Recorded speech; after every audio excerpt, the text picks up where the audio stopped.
जय माता दी दोस्तों, मैं पुष्पा देवी करती हूँ आपका स्वागत अपनी नई वीडियो में। जैसे कि मैंने अपनी लास्ट वीडियो में आपको बताया था कि मेरे पापा को टीबी वाले हॉस्पिटल में ये थोड़ा सा डॉक्टर को डाउट हुआ था कि उन्हें कैंसर की शिकायत है। डॉक्टर ने हमें क्लियर नहीं बताया था, डॉक्टर ने सिर्फ हमें कहा था कि इसकी शिकायत है। तो जैसे कि पापा को बताया था, डायरेक्ट पापा को ही बता दिया था, तो एक तरह से पापा भी हम भी टूट गए थे। लेकिन फिर भी कहते हैं ना, एक आस होती है। जब तक कोई चीज़ हमें अच्छी तरह से क्लियर ना हो जाए तब भी नेगेटिव चीज़ की कोई क्लियरिटी ना हो जाए तब तक पॉजिटिविटी बनी रहती है कि हाँ नहीं, सब ठीक हो सकता है, सब ठीक है, सब ठीक है। ऐसे अंदर से आवाज़ आती है कि नहीं, सब ठीक हो जाएगा, सब ठीक हो जाएगा। तो वही आवाज़ हमारे भी अंदर से आ रही थी, लेकिन सुन के तो धक्का लगा ही था। फिर वहाँ से पापा को उन्होंने डिस्चार्ज कर दिया था। तो एक हॉस्पिटल था, राजीव गांधी कैंसर हॉस्पिटल, जो कि नारायणा शायद इसी साइड था, विश्वविद्यालय की साइड उधर था। तो वहाँ पर पापा को लेके गए थे ट्रीटमेंट के लिए, कि वो सरकारी था, लेकिन दोस्तों वहाँ पर भी वेटिंग, ऑनलाइन नंबर लिए जाते हैं, 2-2 3-3 महीने लग जाते हैं पेशेंट की वेटिंग में। उनको वहाँ पे एडमिट होने में 2-3 महीने लग जाते हैं, ये सोचिए। तो हमने किसी से ऐसी जान पहचान लगवा के अप्रोच करके पापा का बिना किसी वेटिंग के हमने पापा का एडमिट करवा दिए थे पापा को वहाँ पर। फिर टेस्ट हुए, डॉक्टर ने वहाँ पर कई टेस्ट किए। तो डॉक्टर ने भी एक्सरा किया, तो पापा के जो लंग्स थे उनमें पानी भरा हुआ था। डॉक्टर ने कहा पहले इनके लंग्स का जो पानी भरा हुआ है उसको निकाला जाएगा। तो पापा के इधर छाती के पीछे की साइड से, फेफड़ों की साइड में, बैक साइड की साइड से, एक मतलब साइड में जहाँ ये होता है इसकी इस साइड से पापा के एक पाइप डाला गया था जिससे कि पानी निकाला जाए। तो पापा के कम से कम 4-5 लीटर ऐसे पानी आया होगा।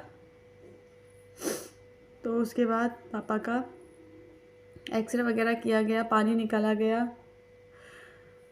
तो पापा का पानी एक बार निकाला तो फिर दोबारा नहीं बना पानी। पानी की दिक्कत तो सॉल्व हो गई थी, पानी तो नहीं बना था दोबारा। फिर वो पानी का जो सैंपल था उसको भी लेबोरेटरी में लेके गए टेस्ट के लिए। मतलब बहुत सारे टेस्ट हुए, जिस हर किसी टेस्ट में डॉक्टर कह रहे थे अभी क्लियर नहीं है, अभी क्लियर नहीं है, अभी बताएंगे, अभी बताएंगे। तो ऐसे बहुत सा टाइम लग गया। हॉस्पिटल जाने के लिए तो बार बार, मतलब एक परमानेंट बंदा तो साथ में पेशेंट के चाहिए ही चाहिए, कि हर बार हर हफ्ते जाना पड़ रहा था, हर हफ्ते टेस्ट के लिए जाना पड़ रहा था। पता है कितने धक्के खाने पड़ते हैं। भगवान कभी किसी को ये कोर्ट कचहरी और हॉस्पिटल के धक्के कभी ना खिलाए किसी को। तो बहुत जाना पड़ता था।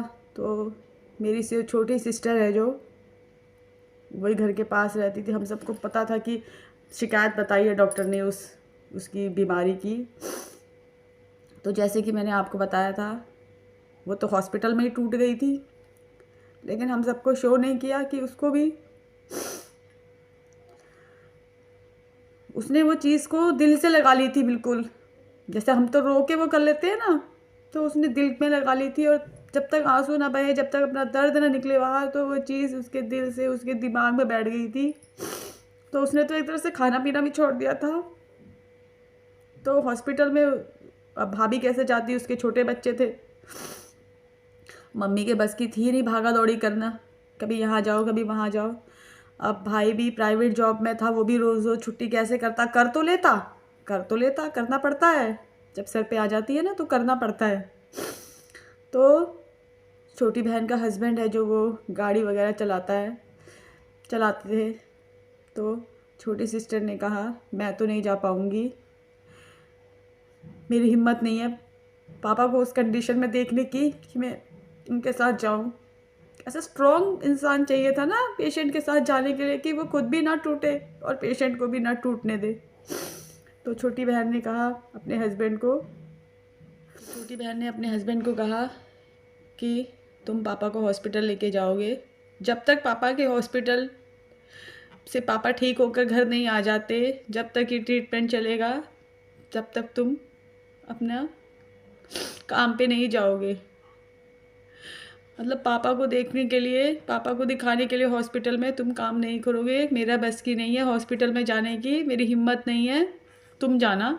क्योंकि वो घर के पास ही रहती है। देखिए, पास में जो रहता है ना, उसको ही सुख दुख में ज़्यादा साथ दिया जाता है और उसको ही ज़्यादातर याद किया जाता है। हर चीज़ में कोई परेशानी हो, कोई दिक्कत हो तो उसी को बुलाया जाता है। क्योंकि सोचते हैं कि दूर वाले को परेशान होके वो आएंगे, धक्के खाएंगे। मतलब हर कोई यही सोचता है कि चल पास में है, इसको बुला लेते हैं, हो जाता है अट्रैक्शन। तो वो चले गए थे, उसके हस्बैंड विक्की। मैं बहुत बहुत उनका धन्यवाद करती हूँ। हम उनके इस बलिदान को ना, जो उन्होंने पापा के लिए किया है, कभी नहीं भूल सकते।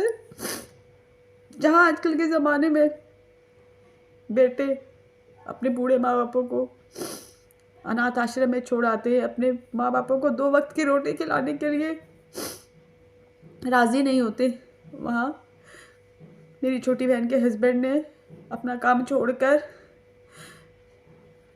जितने टाइम पापा रहे, लास्ट टाइम तक वो काम पे नहीं गए। लास्ट टाइम तक और अपने काम पे नहीं गए, उन्होंने पापा के लिए काम तक छोड़ दिया था।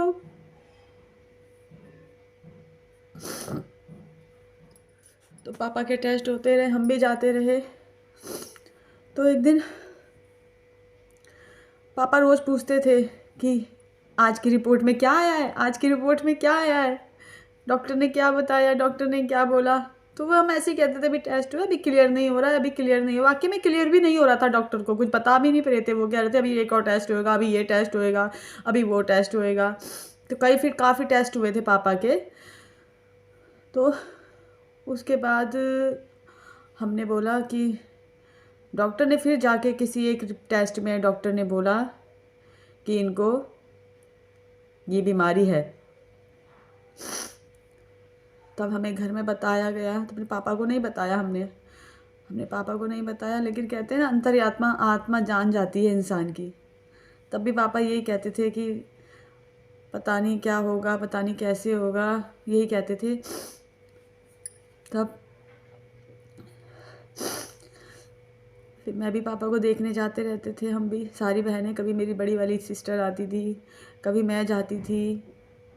तो एक दिन जब पापा टीवी वाले हॉस्पिटल में थे ना, तब भी पापा, मैं 1 हफ्ते के लिए आई थी, तब पापा यही कह रहे थे, तू अपने घर जा, हम तो रोज ही ऐसे हैं।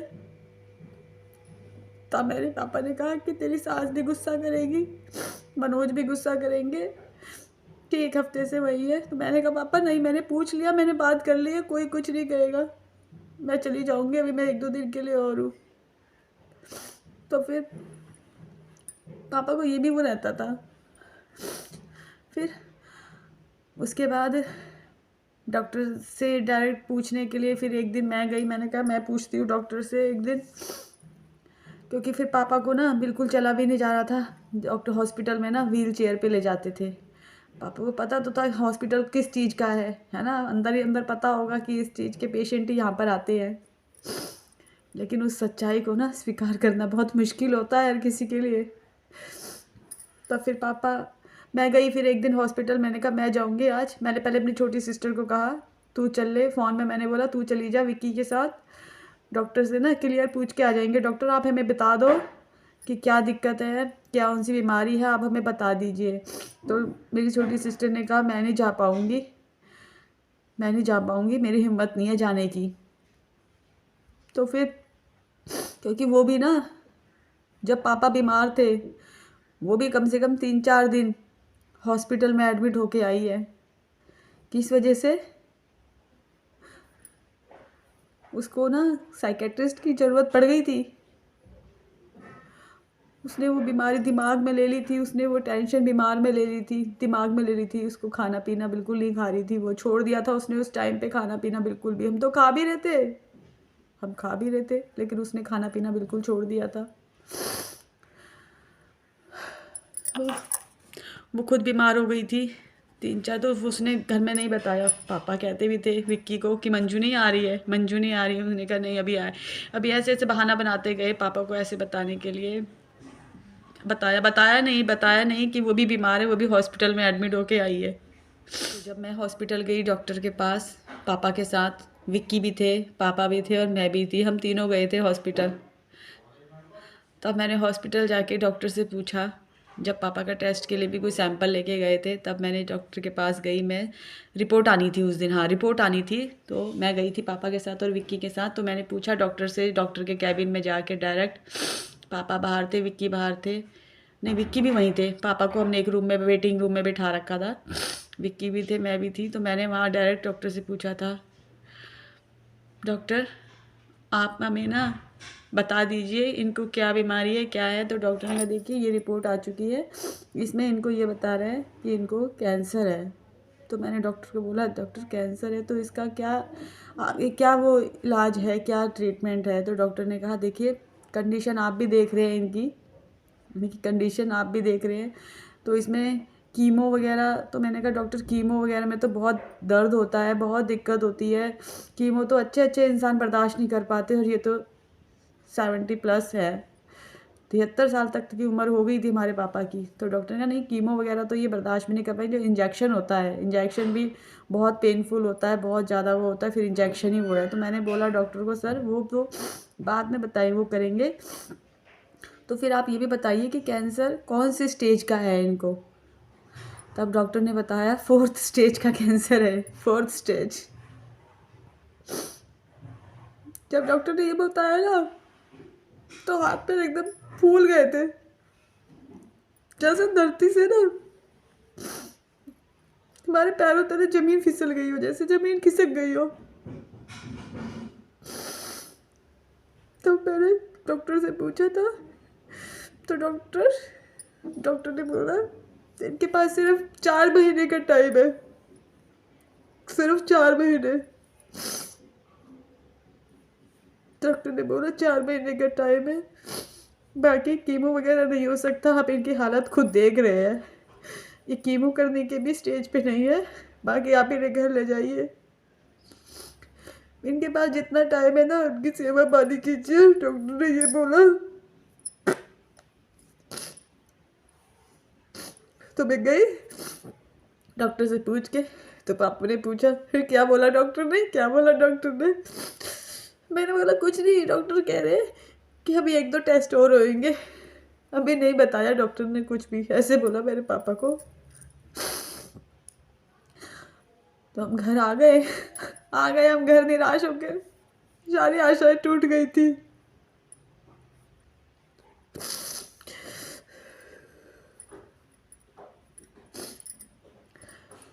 तो पापा की दिन ब दिन परेशानी बढ़ते जा रही थी। बीच में एक दिन पापा की तबीयत अचानक ही ख़राब हो गई थी, हम सबके हाथ पैर फूल। मैं एक दिन ऐसे ही देखने गई थी पापा को, तब मैं उसके बाद पापा को देख के अपनी बहन के वहाँ गए थे हम लोग वहाँ पर। तो अचानक से मम्मी का फ़ोन आ गया था, भाभी का फ़ोन, कि पापा की हालत अचानक ख़राब हो गई है, पापा कुछ बोल नहीं रहे हैं। तो हम ऐसे बच्चे पार्क गए हुए थे, हमने अपने हस्बैंड को, मेरे हस्बैंड भी गए हुए थे, विक्की को भेजा जल्दी से घर, तुम लोग घर जाओ, हम बच्चों को बुला के फिर आते हैं घर। तो उन्होंने कहा नहीं बच्चों को लेकर ही चलते हैं, तो वो गाड़ी में बैठे हुए थे। तो उसके बाद बच्चों को हमने पार्क में से बुलाया, फिर हम सब लोग गए घर। तो देखा वाकई में वहाँ पर जब हम पहुँचे तो मम्मी और भाभी पापा पापा पापा कर रहे थे, ऐसे ऐसे उनको उठा रहे थे। हम पहुँचे तो पापा बिल्कुल सुने ऐसे, जैसे एकटक होके ना किसी को देख रहे हैं, जैसे कुछ सोच रहे हैं, कुछ नहीं बोल रहे हैं, बस सोच रहे हैं ऐसे जैसे।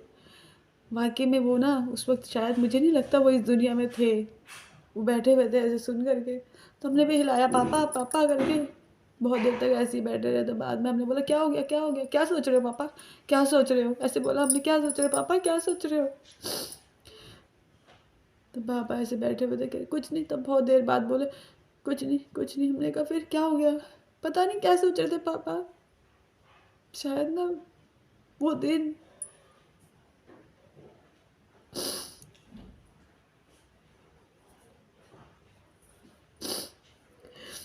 पल ना अभी भी आंखों से दूर नहीं होता है, वो पल अभी भी आंखों में ही है वो पल। उसके बाद हम समझ गए कि अब पापा के पास ज़्यादा टाइम नहीं है, अब पापा के पास ना ज़्यादा टाइम नहीं है, पापा के पास ज़्यादा टाइम नहीं है। तो उसी दिन हमने डिसाइड किया, तो हमें किसी ने ये भी बताया, वहाँ पे हॉस्पिटल में मिले थे मुझे भी, मेरे विक्की भी थे, तो हमने एक आदमी मिला था, वो कह रहा था हरिद्वार में एक होते हैं जो ना इस कैंसर की दवाई देते हैं, उससे ना इंसान ठीक हो जाता है, और वो देखते ही बता देते हैं, बिना बताए आप का ना वो मर्ज बता देगा कि आपको क्या दिक्कत है। तो वाकई में हम लोग गए, ये लोग गए, हमने कहा वो था टाइम 29 मई, 29 मई था वो। हमने कहा चलिए इसी बहाने से हरिद्वार का स्नान भी हो जाएगा, क्योंकि पता था पापा को अब जाना है यहाँ से, ये हमने स्वीकार कर लिया था कि पापा को अब जाना है। तो उसके बाद पापा ने ये डिसाइड किया कि पापा को हरिद्वार लेकर जाएंगे, हम सब बच्चों ने डिसाइड किया आप पापा को हरिद्वार लेके जाएंगे। हम इसलिए नहीं लेके जाएंगे कि वो आयुर्वेदिक वो जो है, वो जो गुरुजी थे या जो वो थे, वो दवाई देकर इस बीमारी को ठीक कर देंगे। हमें मेन पर्पस ये था हमारा कि हम पापा को गंगा जी का स्नान कराएंगे। पापा ने कभी गंगा स्नान नहीं किया था, कभी नहीं गए किसी तीर्थ पे। क्यों नहीं गए? कभी तीर्थ में नहीं गए, कभी भी पापा कभी स्नान नहीं किया, कभी किसी मंदिर में धूप नहीं जलाई, कभी कुछ नहीं किया। भगवान को मानते थे, लेकिन किसको? अपने माता पिता को भगवान के रूप में पूजा उन्होंने, अपने भाइयों के लिए, अपने परिवार के लिए बहुत कुछ किया उन्होंने, अपने माँ बापों की सेवा करी, अपने माँ बापों को ही भगवान के रूप में मानते थे। तब जाके फिर पापा को गंगा जी लेके गए। वहाँ पे पापा जी की हिम्मत नहीं थी स्नान करने की, लेकिन वहाँ पर ना विक्की ने फिर मुझे वीडियो कॉल करा कि मैंने विक्की को बोला, विक्की पापा को ना ये गंगा स्नान कराने की तुम्हारी जिम्मेदारी है, जैसे तैसे तुमने गंगा स्नान करा। तो ऑक्सीजन लगा हुआ था, पापा ऑक्सीजन लेके जाते थे, ऑक्सीजन पंप लेके जाते थे, ऑक्सीजन का जो मास्क होता है ना वो लगा के जाते थे, वो लगाया हुआ था। मतलब बिल्कुल उनकी कंडीशन बहुत ख़राब थी, देखने लायक नहीं थी, क्योंकि दिन पर दिन वीक हो रहे थे, दिन पर दिन उनकी डाइट भी बहुत कम हो गई थी। तब पापा को हरिद्वार जब लेके गए, तब वहाँ पे पापा ने पहले दिन तो स्नान किया ही नहीं। पापा ने कहा मेरी हिम्मत नहीं हो रही है कि मैं यहाँ पे नीचे जाके गंगा में स्नान करूँ। तब विक्की का मेरे को वीडियो कॉल आया था। मैंने कहा विक्की तुमने करना है ये काम, ये कैसे करता है वो तुम जानो, लेकिन तुमने आज पापा को ना गंगा स्नान कराना ही कराना है। उस दिन शनिवार था, उस दिन शनिदेव जी का जन्मदिन होता है, और उस दिन वट सावित्री व्रत होता है, और उस दिन एक चीज़ और थी, अमावस भी थी उस दिन। ये तीन चीज़ थे उस दिन, जिस दिन पापा को हरिद्वार में स्नान कराया गया। फिर विक्की ने बहुत मेहनत करी। विक्की ने कहा पापा मैं आपको ना गोदी में ले जाता हूँ, अगर आपसे चला नहीं जा रहा है तो गोदी में लेके जाता हूँ। पापा ने कहा नहीं नहीं मैं नहीं जाऊँगा। फिर पता नहीं पापा में अंतर से कैसी आवाज़ आई, शायद परमात्मा चाहते थे कि पापा वो स्नान करें। फिर पापा ने कहा ठीक है मैं ही ना बैठ बैठ के जाता हूँ। तो पापा गए, सीढ़ियों तक गए, नीचे तक।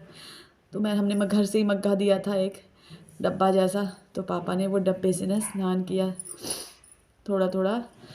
फिर पापा में डब्बे से ही पानी डालते रहे, पापा डालते रहे कि मम्मी ने भी पापा के ऊपर पानी डाला, विक्की ने भी डाला। फिर विक्की ने मुझे वीडियो कॉल करके दिखाया ना, ऐसे करके कि देखो पापा नहा रहे हैं। मैं इतनी खुश हो गई, मैं वीडियो कॉल देख के ना मेरी आंसू निकल गई। मैंने भगवान का ना हाथ जोड़ के बहुत धन्यवाद किया, और अब तक कर रही हूँ कि भगवान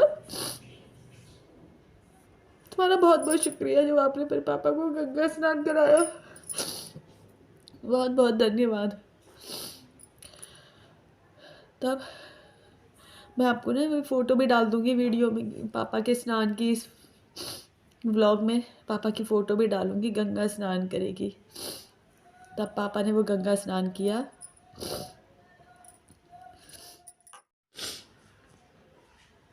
और उस गंगा स्नान के बाद धीरे धीरे ना, जब पापा गंगा स्नान करके आ गए, तब धीरे धीरे पापा को डॉक्टर ने 4 महीने बताए थे कि अभी इनके पास 4 महीने इनकी सेवा पानी करो।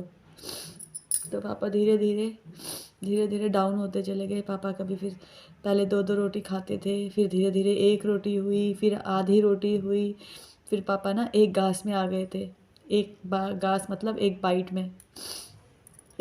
में या लिक्विड चीज़ें कुछ नहीं पी रहे थे, कुछ नहीं खा रहे थे, बाइट भी नहीं खा रहे थे। फिर धीरे धीरे पापा ने खाना छोड़ दिया, खाया नहीं। फिर पापा के टॉयलेट जाने की भी हिम्मत नहीं होती थी। फिर पापा ने ना 1-2 दिन पापा ना ऐसे डब्बे में ही करते थे, टॉयलेट वगैरह डब्बे में ही करते थे। 2-4 दिन पापा ने ऐसे ही किया, चलते थे। लास्ट टाइम तक पापा का सेकंड लास्ट दिन था उस दिन भी पापा हॉस्पिटल गए थे। उस दिन भी पापा घर कमरे से अपने बाहर तक गाड़ी में बैठ के, हमने पापा पकड़ के नहीं अपने आप जाऊँगा। अपने आप मेरे पापा गए गाड़ी तक, अपने आप हॉस्पिटल तक जाते थे। वहाँ से फिर व्हील चेयर लेकर आते थे, व्हील चेयर में बिठाते थे। और उस दिन भी पापा को हॉस्पिटल जाना था, जिस दिन पापा की तबीयत ख़राब हुई थी। पापा की तबीयत ख़राब हो गई। उस दिन था वीरवार, 9 जून की वो तारीख थी। 9 जून वीरवार 1 बजे दोपहर के, जब पापा ने आखिरी सांस ली थी और हम सबसे विदाई ले ली थी पापा ने। वीरवार था उस दिन गंगा दशहरा था। सारे देश में गंगा दशहरा जो मनाया जाता है, उस दिन हमारे पापा ने आखिरी सांस ली थी, गंगा दशहरा के दिन। जेठ के महीने में जो गंगा दशहरा आती है, जो निर्जला एकादशी होती है, उस दिन हमारे पापा को पंच तत्वों में विलीन कर दिया था।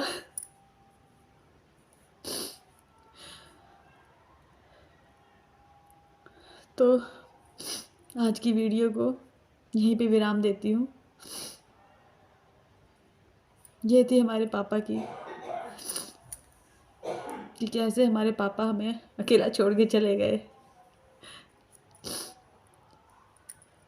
आज की वीडियो को यहीं पे विराम देती हूँ। अगली वीडियो में मिलती हूँ मैं आपसे। जब तक के लिए मैं पुष्पा देवी आप सबसे अनुमति लेती हूँ। जय माता दी।